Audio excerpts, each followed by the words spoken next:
அப்போ இப்போ பெரிய வயசு அப்படிதான்.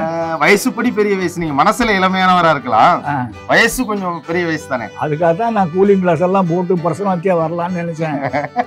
வேண்டான்ட்டிருக்கேன். யார் சார் உங்க கம்பெனியில் ஹார்மோனி வாசிக்கிறதுன்னு கேட்டதில்லை. நேற்று அந்த வேஷம் போட்டியாடா கேட்குறாங்கடா என் நண்பர்கள். யார் சார் இந்த பையன் இவ்வளோ நல்லா பண்ணுறானே அப்படின்னு. உருப்படாத பயலை, உன்னுடைய தொழில் அது இல்லைடா, இதுதான்.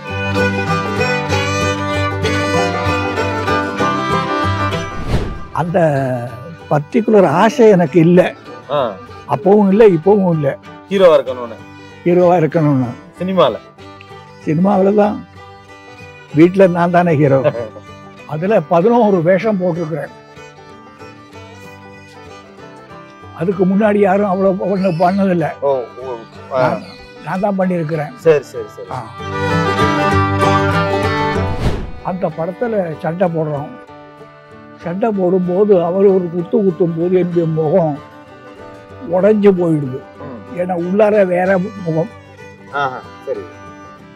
அது ஜனங்களுக்கு அப்பதான் தெரியுது நம்பியாரு தானே, நம்பியாருன்னு. இளம் வயது எப்படி சின்ன பிள்ளையா இருந்தப்போ உங்க குடும்பம் எப்படி, குடும்பம் என்ன மாதிரி பின்னணியில இருந்து வந்தீங்க? தப்பான கேள்வி. அப்ப நான் இப்போ கணவன் ஆயிட்டேனா? சரி, சிறிய வயதுல. அப்ப சின்ன வயசுல எப்படி இருந்தீங்கன்னு சொல்லுங்க. அப்ப இப்ப பெரிய வயசு அப்படிதான். வயசுப்படி பெரிய வயசு, நீங்க மனசுல இளமையானவரா இருக்கலாம், வயசு கொஞ்சம் பெரிய வயசு தானே. அதுக்காக தான் நான் கூலிங் கிளாஸ் எல்லாம் போட்டு பர்சனாலிட்டியா வரலான்னு நினைச்சேன். வேண்டான்ட்டிருக்கேன். சோ என்ன மாதிரி குடும்பத்துல இருந்து வந்தீங்க? சாதாரண குடும்பம் தான், நடுத்தர குடும்பம். ஆமா. அப்பா என்ன பண்ணாரு? அப்பா சர்வேயரா இருந்தாரு ஊட்டியில. சரி சரி. அதான் எனக்கு என்னுடைய இனிஷியலே MN, மவுண்டன் நீலகிரி. ஓ, மவுண்டன் நீலகிரின்னு மாத்திக்கிட்டீங்க நீங்க. அங்கதானே அப்பா இருந்தாரு. சரி சரி. சர்வேயரா இருந்தாரு. ஆமா, சர்வேயரா இருந்தாரு. அங்கேயே சின்ன வயசுல நல்லா படிப்பீங்களா? படிப்பலாம் நாட் பேட். Not bad. ஆமா, கையெழுத்து கொஞ்சம் மோசமா இருக்கும், ஆனா ஃபர்ஸ்டோ செகண்டோ வந்துடுவேன் ரேங்க்ல. ஃபர்ஸ்ட். உங்க கூட பிறந்தவங்க எத்தனை பேரியா? என் கூட யாரும் பிறக்கல, நான் ஒருத்தன் தான் பிறந்தேன். சரி, உங்கள் உடன் பிறந்தவர்கள் எத்தனை பேர்? உடன் பிறந்தவங்களா? எங்க அண்ணன் ஒருத்தர் இருந்தாரு, அவர் செத்து போயிட்டாரு. சரி. எங்க அக்கா, பெரிய அக்கா. நல்லா படிக்கிற பிள்ளைன்னு சொல்றீங்க. சினிமா டிராமால உங்களுக்கு எப்படி ஆர்வம் வந்துச்சு? சினிமா டிராமான்னு ஆர்வமா? பக்தி, சின்ன வயசுலே. ஆமா. ஏன்னா நான் பள்ளிக்கூடத்துக்கு போகும்போது ஊட்டியில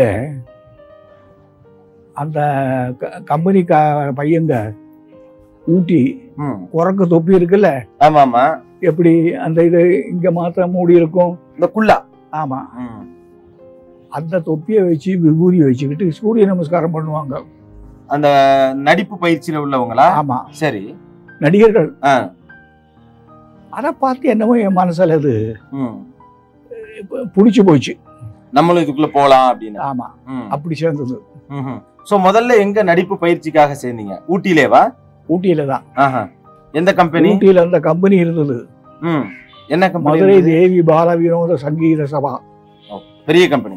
பெரிய கம்பெனியில பெரிய ஆயுதமே வேணும். ஓ, பெரிய பேரு. ஆமா. சரி சரி. குடும்பத்துல வந்து ஒத்துக்கிட்டாங்களா நீங்க நடிக்க போறீங்க? வேண்டாம்னாங்க. இல்ல நான் சேர்றேன்னு வற்புறுத்தி சொன்னதுனால சேர்த்துக்கிட்டாங்க. இந்த நாடக கம்பெனில நீங்க சேர்ந்த பிறகு முதல்ல உங்களுக்கு என்ன வேஷம் கிடைச்சது? ரிஷிகள், தடிகள், அந்த மாதிரி வேஷங்கள். ரிஷிகள் அந்த மாதிரி வேஷம் கிடைச்சது. ரிஷிகள் தடிகள் எல்லாம் அதுல எது பெருசு தெரியல, நீங்க தான் சொல்லணும். இல்ல இல்ல, நான் சொல்றத கேட்டு நீங்க சொல்லுங்க. ரிஷிகள். ரிஷியில நான் ஒரு 10 பேர் வந்தாங்கன்னா அதுல ஒருத்தன் வரலன்னாலும் தெரியாது. சரி. ஆனா தடிகள் 4 பேரை நிப்பாட்டினாங்கன்னா ஒருத்தன் வரலன்னாலும் தெரியும். சின்ன வேஷமா இருந்தாலும் தடிகள் தான் முக்கியம். Okay okay okay. சொல்லும் போது தடிகள் ரொம்ப மட்டமான வேஷமா தெரியும். வேஷம் சின்னதா இருக்கும், ஆனா கவனிக்கப்படுற வேஷமா இருக்கும். சோ நீங்க அந்த ரெண்டுமே பண்ணீங்க, ரிஷிகளாவும் நடிச்சீங்க, தடிகளாவும் நடிச்சீங்க. இல்ல, மட்டமான வேஷம்ங்கிற அதுக்காண்டி சொன்ன. அப்படி. சரி சரி சரி. எல்லா வேஷங்களும் பண்றதா. அதுக்கப்புறம் உங்களை கவனிக்க வைக்கிற அளவு மக்கள் கிட்ட நீங்க தொடர்ந்து நடிச்சுக்கிட்டு இருக்கப்போ உங்களை கவனிக்க வச்ச வேஷம் எது? கவியின் கனவுல ஒரு ராஜகுரு வேஷம். அதுதான் ஓஹோன்னு பேசினாங்க. அது SD சுந்தரம்னு ஒரு எழுத்தாளர். அவர் எழுதினது 1917 ரஷ்யாவில் ரஸ்புட்டின்னு ஒருத்தன் இருந்தான். அவனை பேச்சு இந்த வேஷத்தை சிருஷ்டி பண்ணது. சரி சரி. அந்த கவியங்கனவில அப்படி ஒரு வேஷம். அந்த வேஷம் உங்களுக்கு வந்து ஒரு பெரிய பாப்புலாரிட்டியை கிரியேட் பண்ணி கொடுத்து. ஆமா. இப்ப நாடகத்துல நீங்க இருந்தப்போ உங்களுக்கு நடிப்புல தான் ஆர்வம் இருந்ததா, அந்த வேற வேற விஷயங்கள்லயும் ஆர்வம் இருந்ததா? நடிக்கணும்னு தான் ஆசைப்பட்டீங்களா? நாடகத்துல இருக்கும்போது நாடகம் தானே. இல்ல இப்ப இந்த இசை எல்லாருமே பல விஷயத்த கத்துக்கணும்னு ஆசைப்படுவாங்க. ஹார்மோனியம் நான் எப்பவுமே வாசிப்பேன். இந்த நாடக கம்பெனியில சேர்றதுக்கு முன்னாடியே வாசிப்பேன். இயற்கையா இருக்கிறதுனால அது வாசிக்கணுங்கிற ஒரு ஆசை இருந்தது. ஸ்டேஜில் வாசிக்கணுங்கிற ஒரு ஆசை. அது அப்புறம் ரொம்ப நாளைக்கு பிறகு நிறைவேறிச்சு. அந்த வாய்ப்பு எப்படி கிடைச்சது? நான் ஏன்னா நடிக்க போனவருக்கு ஹார்மோனியம் பட்டிய கையில துணிச்சலா கொடுத்து இசை அமைப்பா அப்படின்னு நம்ம எல்லாரும் சொல்லிட மாட்டாங்களே. இல்ல, நான் தான் வாசிப்பேன்னு சொன்னேன். அந்த ஹார்மோனிஸ்டுக்கு ஜுரம். அப்படி ஒரு வாய்ப்பு. சரி சரி. அதனால எந்திரிக்க முடியல. அப்போ அதுக்கு பதிலாக நான் வாசிச்சேன். மிச்சம் என்ன அப்படின்னா, அந்த கிளார்னட் வாசிக்கிறவனுக்கு சொறி கையில அது எனக்கு ஒட்டிக்குச்சு. அந்த ஹார்மோனியம் வாசிக்க போறதுல மிச்சம் அதுதான். மிச்சம் அதுதான். இடையில ஹார்மோனியம்லாம் வேற வாசிச்சேன்னு சொல்றீங்க. நடிப்பு தான் பெட்டர் அப்படின்னு, நடிப்பு தான் நம்ம கெரியர் அப்படின்னு எப்ப முடிவு பண்ணுனீங்க? பக்த ராமாயணம். அப்போ அது விடிய விடிய வாசிக்க விடிய எனக்கு 7-8 வேஷம் இதுல. அந்த ஒரே நாடகத்துல? ஆமா. அவருடைய தம்பி தான் ஹார்மோனியம் வாசிக்கிறது, வாத்தியாருடைய தம்பி. சரி சரி. அப்போ அவர் சொல்லியிருக்காரு, கொஞ்சம் மத்தியில நம்பியார் வந்து எனக்கு கொஞ்சம் ஹெல்ப் பண்ணட்டும் அப்படின்னு. அவரு கூலா சொல்லிட்டாரு, சரிப்பா அவன் வேஷத்தை எல்லாம் நீ போட்டுக்கோ அப்படி. என்ன பின்ன என்னடா, அவன் 7-8 வேஷத்தை போடுறான், அதுல ஒன்னாவது உன்னால பண்ண முடியுமா? பண்ண முடியாது. இல்ல, சரி பயம் மூடிட்டு போய்ப்பா அப்படி. ஹார்மோனியம் வாசிக்கிறதா ஆசை அப்படின்னு சொல்றீங்க. அப்ப உங்க குரு என்ன சொன்னாரு? ஏன்னா நீங்க நடிக்க தான் வந்தீங்க. சோ உங்க குரு என்ன சொன்னாரு உங்ககிட்ட? அவர் என்ன சொன்னாரு, டேய் என் தம்பி எவ்வளவு வருஷமா இங்க வாசிக்கிறான் தெரியுமான்னு கேட்டார். இல்லைண்ணே ஒரு 5 வருஷம் இருக்குமா? இல்லடா 10 வருஷமா இருக்கான். என்ன தேதி வரைக்கும் யார் சார் உங்க கம்பெனியில் ஹார்மோனியம் வாசிக்கிறதுன்னு கேட்டதில்லை. நேற்று அந்த வேஷம் போட்டியாடா கேட்குறாங்கடா என் நண்பர்கள். யார் சார் அந்த பையன் இவ்வளோ நல்லா பண்ணுறானே அப்படின்னு. உருப்படாத பயலை, உன்னுடைய தொழில் அது இல்லைடா, இதுதான். ஹார்மோனியம் கிடையாது, ஹார்மோனியம் இல்லை, இதுதான். இதில் நீ போனா உன்னை தங்கத்தட்டுல ஏற்றிட்டு போவாங்க, ஜாக்கிரதை. இனிமே ஹார்மோனியத்தை தொட்ட கையை உடைச்சிடுவேன் அப்படின்னு. நாடகத்துல நிறைய வேஷத்துல நடிச்சிருக்கீங்க. இந்த நாடகத்துல இருந்து சினிமாவுக்கு எப்படி போனீங்க? பக்த ராமதாஸ் இதுல மாதர்னான ஒரு வேஷம், அது நான் ஆக்ட் பண்ணேன். அதான் நாடக கம்பெனியில இருந்தவங்க அப்படியே அதே வேஷம்.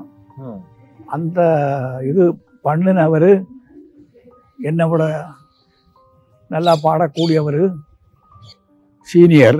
சரி.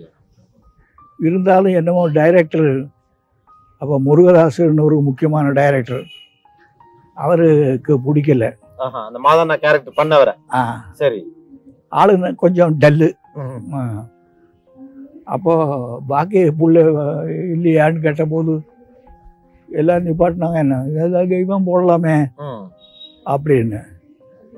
எப்படி இருக்கணும், சந்தோஷம். அதுவும் ஒரு பெரிய முக்கியமான கேரக்டர் சினிமால. ஆமா. அந்த பக்த ராமதாஸ்ங்கிறது நாடகத்தை அப்படியே படமா எடுத்தாங்க. சரி சரி. அந்த மாதண்ணா தான் உங்களுடைய முதல் கேரக்டரா? ஆமா. அந்த மாதண்ணாங்கிறது இப்படி வில்லன் கேரக்டரா இல்ல நல்லவர்? பக்த ராமதாஸுக்கு அப்புறம் என்னென்ன கேரக்டர்லாம் நடிச்சீங்க, என்னென்ன படம்லாம் நடிச்சீங்க? வித்யாபதி, கஞ்சன், கல்யாணியில நான் தான் ஹீரோ அப்படின்னு அந்த மாதிரி பல பல வேஷங்கள் போட்டிருக்கேன். இப்ப கல்யாணம் ஹீரோவாவே, முழு ஹீரோ, ஃபுல் ஹீரோ. அந்த பர்டிகுலர் ஆசை எனக்கு இல்லை. அப்பவும் இல்லை இப்பவும் இல்லை. ஹீரோவா இருக்கணும்னு. ஹீரோவா இருக்கணும்னு. சினிமாவில் தான். வீட்டில் நான் தானே ஹீரோ. கல்யாணில ஹீரோவா நடிச்சிருக்கீங்க. அப்ப எப்ப வில்லனா நீங்க சினிமாவில்? மந்திரி குமாரியில வேஷம் அப்படி கிடைச்சது. வில்லன் வேஷமா? வில்லன் வேஷம். அப்ப ஒரு முழு நேர வில்லன் நம்பியார்னா வில்லன் நடிகர் அப்படிங்கிற பேரு எப்படி கிடைச்சது உங்களுக்கு? எனக்கு பேரு கிடைக்கல, கொடுத்தாங்க. நானாவா கொடுத்தேன். சோ உங்களுக்கு எப்படி அந்த பேரு கொடுத்தாங்க? ரசிகர்கள் ரசிகர்களா கொடுத்தாங்க, ப்ரொடியூசர்ஸ் கொடுத்தாங்க. சரி, ரசிகர்கள் ரெகக்னைஸ் பண்ணாங்க. அப்போ நிறைய வேஷங்கள் அதுவும் போட்டிருக்கீங்களா அந்த காலத்துல? அதாவது திகம்பர சாமியார். எப்படி எப்படி என்ன படம்? திகம்பர சாமியார். அதுல 11 வேஷம் போட்டிருக்கிறேன். அதுக்கு முன்னாடி யாரும் அவ்வளவு ஒண்ணு பண்ணதில்லை. நான் தான் பண்ணிருக்கிறேன். சரி சரி சரி. சோ 11 வேஷம். ஆமா. எப்படி மேனேஜ் பண்ணீங்க? கஷ்டம் இல்லையா 11 வேஷம்லாம் போறது? நாடகத்துல சரி, சினிமால 11 வேஷங்கிறது பெரிய விஷயம் இல்லையா? சினிமாவில தான் சௌகரியம். அது எந்த அளவுக்கு மக்கள் கிட்ட போய் சேர்ந்துச்சு அந்த 11 வேஷம் போட்டேங்கிறீங்களே? உங்களுக்கு நல்ல பாப்புலாரிட்டி கிடைச்சது அதுல? ஒன்றும் பேரு நம்பியார் ஒரு புது நடிகன் ஊரு. அதுக்கு முன்னாடி பண்ணியிருந்தாலும் கூட திகம்பர சாமியார் ரொம்ப பிரமாதமான பேர். வில்லன் வேடத்துல நடிக்கிறது அப்படிங்கிறது சரி. ஆனா அப்ப இருந்த எல்லா பெரிய ஹீரோக்கும் எதிராக நீங்க வில்லனா நடிச்சிருக்கீங்க. அது சிவாஜியா இருக்கலாம், எம்ஜிஆரா இருக்கலாம். எப்படி அந்த வாய்ப்புலாம் கிடைச்சது? நான் எல்லா வேஷமும் நல்லா பண்றதுனால அப்படி கிடைச்சது. ஓகே, பெரிய ஹீரோக்களுக்கு எதிராக வில்லனா? ஆமா. அதோட ஒரு சின்ன ஒரு உதாரணம் சொல்றேன். நானும் எம்ஜிஆரும் திருடாதேன்னு நினைக்கிறேன். அந்த படத்துல சண்டை போடுறோம். சண்டை போடும்போது அவர் ஒரு குத்தும் போது என்னுடைய முகம் உடைஞ்சு போயிடுது. ஏன்னா உள்ளார வேற முகம். சரி. அது ஜனங்களுக்கு அப்பதான் தெரியுது நம்பியார் தானே நம்பியாருன்னு. உடனே நான் அவருக்கும் தெரியாது இல்ல. நான் உடனே அண்டர் கிரவுண்டுக்கு போயிடுறேன். அவரு முள்ளமா இறங்கி வர்றாரு. நான் அந்த படிக்கட்டுக்கு பின்னாடி அப்படி மறைஞ்சு நிக்கிறேன். அப்ப ஆடியன்ஸ்ல இருந்து ஒரு அம்மா சொல்றாங்க, இறங்காத இறங்காத, நம்பியார் நிக்கிறான், இறங்காத அப்படின்னு. இந்த கீழே வந்தா அந்த லைட்டு உடஞ்சி கீழே விழுந்துருது. அது அப்படி இப்படி வருது. அந்த நிழல்ல நாங்க சண்டை போடுறோம்.